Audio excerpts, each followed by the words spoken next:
जोहार साथी। हम झारखंड वासियों के लिए, झारखंडियों के लिए यह वर्ष बहुत बुरा नहीं रहा। पूरे देश के जो हालात हैं, जिस तरह की राजनीतिक गतिविधियां हो रही हैं, डेमोक्रेसी का यानी लोकतांत्रिक व्यवस्था का ह्रास हो रहा है। तमाम संस्थाएं जो हैं, वैधानिक संस्थाएं, जिस तरह से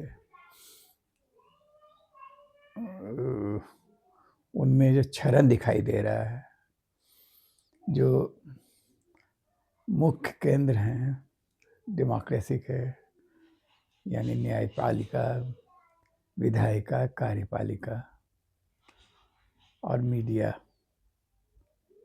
इन सब में जो क्षरण, जो पतन दिखाई दे रहा है, वह सब चिंता का विषय है। लेकिन तो भी इस बात का संतोष है कि झारखंड में झारखंडियों ने कसकर प्रतिकूल परिस्थिति का मुकाबला किया और मोदी और उनके कुनबे को परास्त किया। आने वाला वर्ष और चुनौतियां लेकर आएगा, उसका मुकाबला किया जाएगा। लेकिन अभी तो हम इस पर संतोष व्यक्त करते हैं कि पूरी ताकत लगा देने के बाद भी हमारे यहाँ हम मोदी और उनके कुनबे को परास्त कर सके राजनीतिक रूप से। खैर साथी,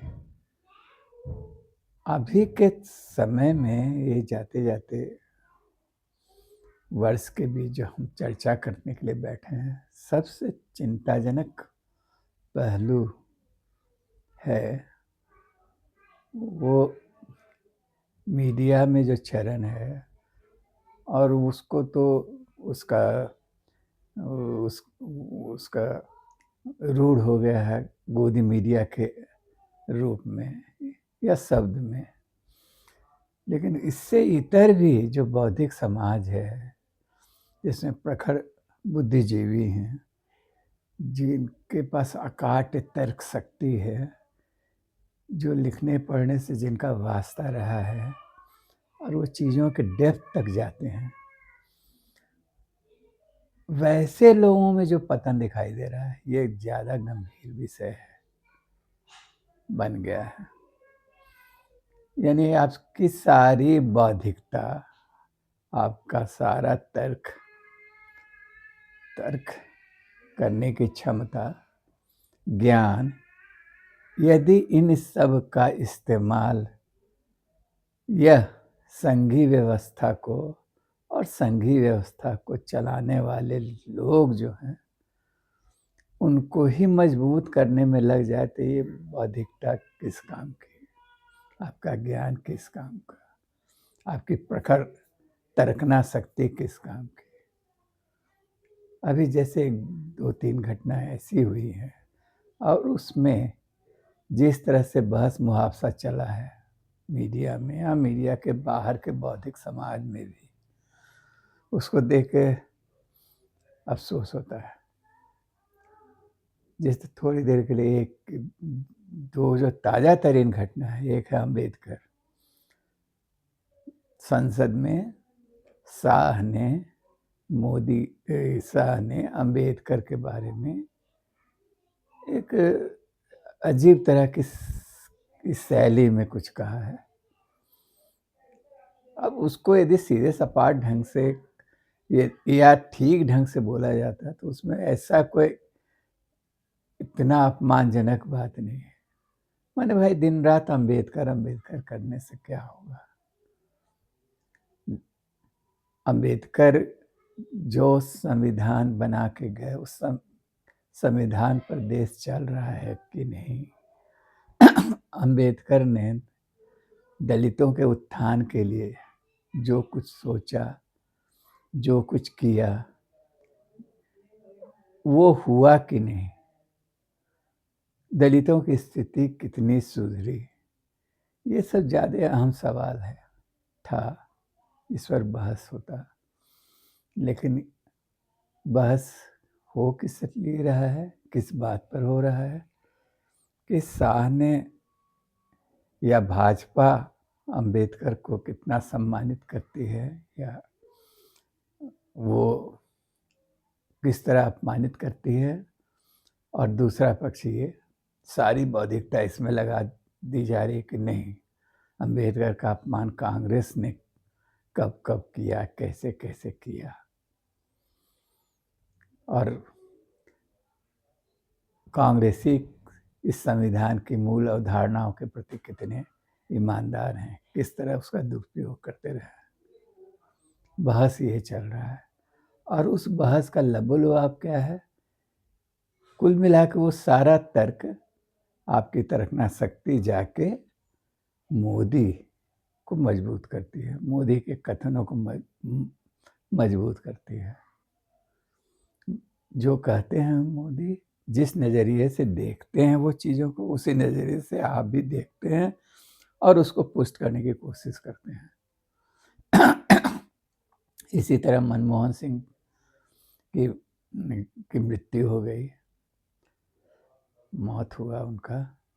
अब मनमोहन सिंह को पर भी जो बहस चल रहा है उसका भी लबोलुआब यही है कि मनमोहन सिंह को कांग्रेसियों ने कितना सम्मान किया था, कब कब अपमानित किया उनको, वो किस तरह से शासन व्यवस्था चला रहे थे प्रधानमंत्री के रूप में, तो किस तरह से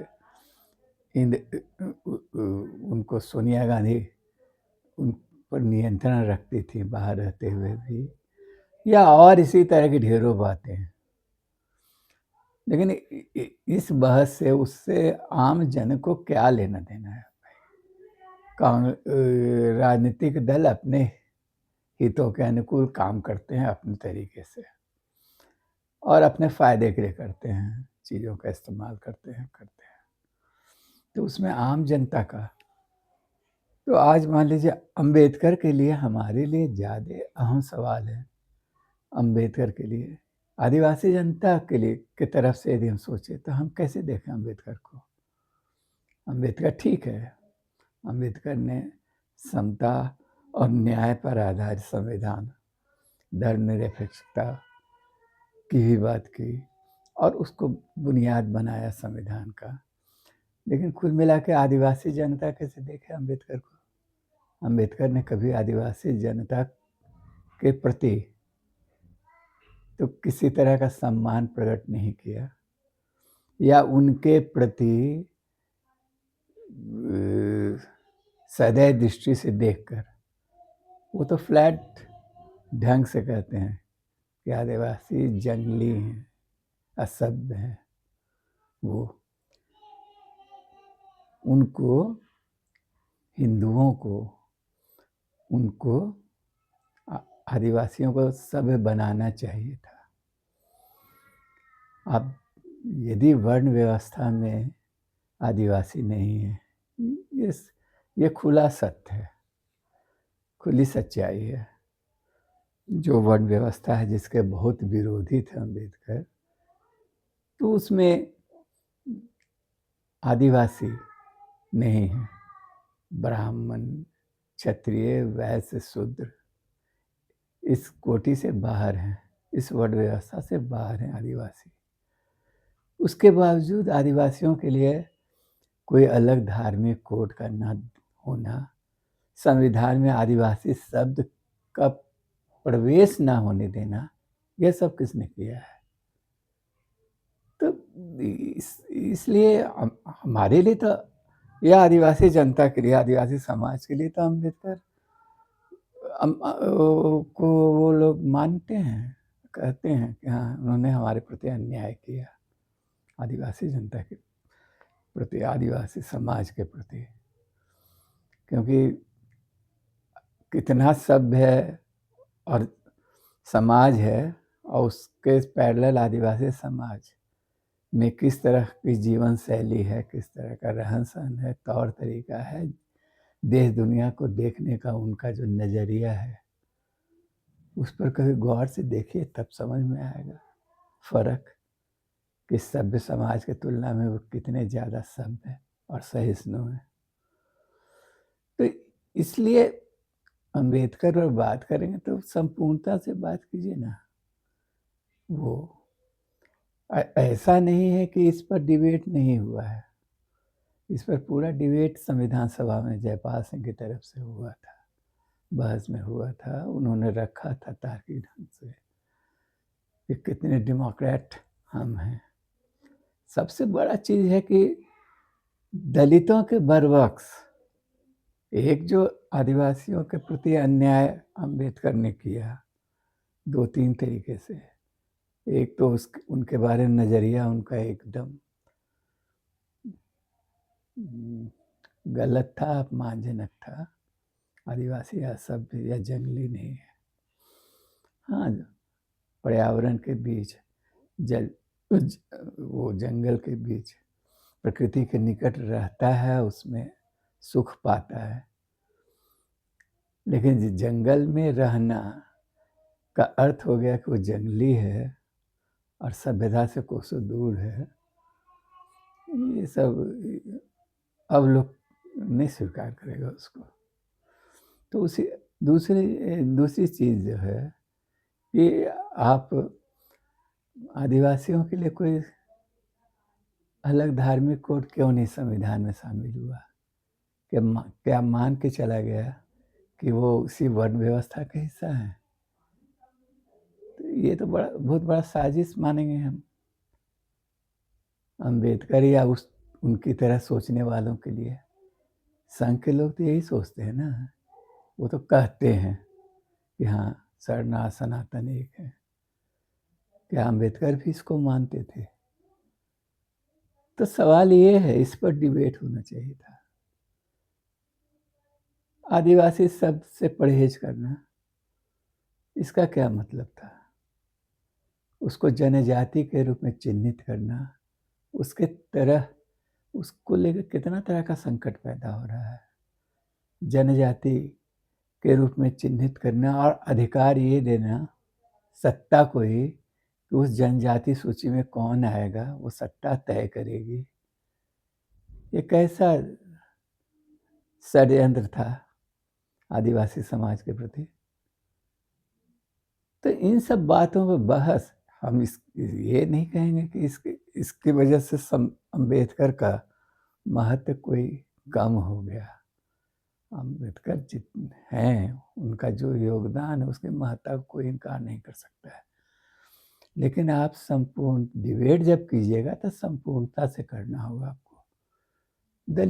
दलित समाज के बारे में ही अम्बेडकर का जो कहे हैं, जैसे एक बात तो कि भाई ये जाति व्यवस्था का निषेध होना चाहिए, इसको खत्म होना चाहिए। खत्म कैसे होगा ये बताइए ना।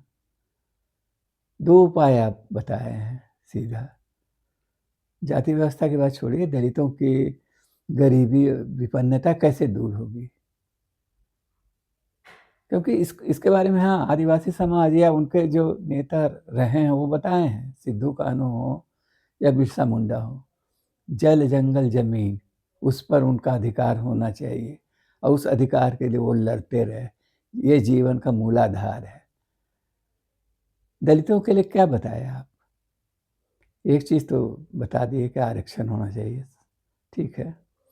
और दूसरा बताया कि गांव जहालत और से भरी जगह है, जड़ता से भरी जगह है, वहाँ आप नहीं रह सकते, वहाँ से बाहर निकलिए। लेकिन निकल के कहाँ जाइए? ठीक है, शहर में आए, कुछ लोग पढ़ लिख भी लिए, लेकिन यदि कुल आबादी के 20-22% जो आबादी है दलित समाज का, या एक्यूरेट हम नहीं बता पा रहे हैं, तो भी बहुत बड़ी आबादी हो। तो इतनी बड़ी आबादी पढ़ लिख के सबको रोजगार ही मिल जाएगा सरकारी क्या, या सरकारी या अर्ध सरकारी संस्थानों में? उनका जीवन यापन कैसे होगा, कैसे चलेगा वो? इसके बारे में क्या बताया आप? मजदूरी कैसे बढ़ेगी, कैसे वो लड़ें इसके लिए? इसके बारे में कहाँ कुछ दिखाई देता है? कोई बड़ा संघर्ष में नहीं दिखाई देता है उस तरह का कि दलितों ने किया हो उसके लिए। तो ये हम उनको नकारते नहीं, लेकिन आप बताइए तो कुछ भी सॉलिड कि वो क्या बताते हैं उपाय, ये संकट किस वजह से ये तो बताते हैं। यहाँ जाति व्यवस्था सबसे बड़ा कोड है, इसको जब तक नहीं खत्म कीजिएगा, केवल दलितों का नहीं पूरे हिंदू समाज का उत्थान नहीं होगा। लेकिन ये नष्ट कैसे होगा, गरीबी उन्मूलन कैसे होगा, उसका क्या तरीका होगा। हमारे लिए तो सीधी सी बात है कि वर्किंग क्लास था दलित, हर तरह का काम वो करता है। यदि वो संगठित होकर वो काम करना बंद कर दे तो बहुत बड़ा प्रेशर दबाव पड़ सकता है बदलाव की राजनीति के लिए, लेकिन वो कभी हुआ नहीं, वैसा हुआ ही नहीं। पूरा संघर्ष जो अभी है आरक्षण पर है, और दूसरा इसी सिस्टम में, इसी व्यवस्था में अपने लिए जगह बना लेने के लिए है, वो भी किसी भी तरह से।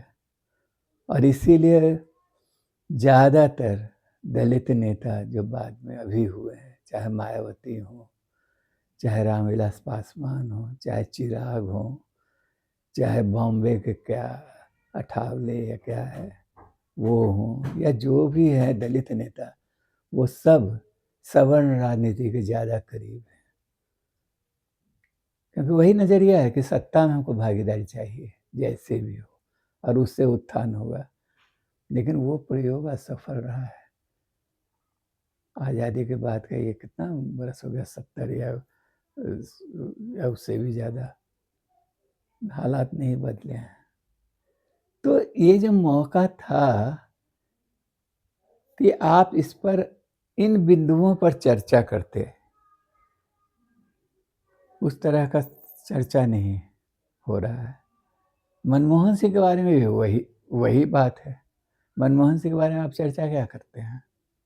मनमोहन सिंह के बारे में चर्चा यही सब हो रहा है कि नेहरू अपमानित किए उनको, मनमोहन सिंह को इंदिरा गांधी या कांग्रेस के नेताओं ने, और मोदी और संघ का तो नीति यही है कि नेहरू परिवार के बाहर का जो भी कांग्रेस में है उन सबको इनके पैरेलल खड़ा करो। इसलिए पटेल उनको प्रिय हो जाते हैं, मनमोहन प्रिय हो जाते हैं, वो जो दक्षिण के जो प्रधानमंत्री बने थे वो प्रिय हो जाते हैं। सबके लिए स्मारक बनाना है, ये करना है, वो करना है, ये सारी बातें चलती रहती हैं। तो वो तो राजनीति कर रहे हैं अपने तरीके से, लेकिन हमारा बौद्धिक समाज भी उसी में उलझ कर रह जाएगा। क्या ये अवसर नहीं था कि जिस बात के लिए सबसे ज़्यादा क्रेडिट मनमोहन सिंह को दिया जाता है उसका मूल्यांकन हो? उदारीकरण, औद्योगिकरण, पूंजी निवेश, खुली अर्थव्यवस्था, ये कहाँ ले गई है हमारे देश को, कहाँ पहुंचा गई है। तो ये सब चीज़ें डिबेट का विषय होना चाहिए था, जो नहीं है। तो हमारा जो बौद्धिक समाज है या गोदी मीडिया तो है ही, वो भी अपनी तमाम तर्कना शक्ति, अपना तमाम ज्ञान, बौद्धिक क्षमता इसी में लगा रहा है। ये कैसे प्रकार किसी भी तरह से मोदी और संघी राजनीति को मजबूत किया जाए, मोदी के नज़रिए से दुनिया को देखा जाए, अपने आस पड़ोस, अपने वातावरण को। ये है चिंता का विषय। फिर बात करेंगे साथी। आज हमेशा ये होता है कि लंबा हो जा रहा है वीडियो, इसलिए यही क्लोज करते हैं। फिर बात करेंगे इसी विषय के अगले बिंदुओं पर। हाँ, आप लोगों से अनुरोध है कि इसको चैनल को लाइक कीजिए, सब्सक्राइब कीजिए, ताकि जो बहस चल रहा है उस बहस में हम हस्तक्षेप कर सकें। धन्यवाद। शुभ रात्रि। जोहार।